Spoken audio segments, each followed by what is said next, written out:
2013 সালে ভারতের পশ্চিমবঙ্গে মুক্তি পায় জিৎ ও শুভশ্রী অভিনীত বস ছবি। সে বছর বক্স অফিসে ভালো ব্যবসা করে ছবিটি। ঘোষণা এসেছে বস 2 ছবির। এটি বাংলাদেশ ভারতের যৌথ প্রযোজনায় তৈরি হবে আর এবারের ছবিতে জিৎ অভিনয় করবেন বাংলাদেশের অভিনেত্রী ফারিয়ার বিপরীতে। ঢালিউড নুসরাত ফারিয়া ও টলিউডের জিৎকে একসঙ্গে দেখা গিয়েছিল এবছর মুক্তি পাওয়া ছবি বাদশা ছবিতে।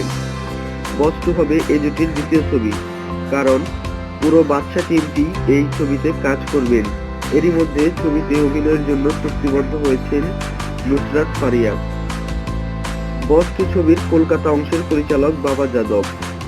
বস এর প্রথম কিস্তির পরিচালকও ছিলেন তিনি। মুঠোফোনে কলকাতা থেকে বাবা যাদব বললেন, শুটিং শুরুর প্রস্তুতি নেওয়া হচ্ছে এখন, তবে জানুয়ারি থেকে শুটিং শুরু হবে।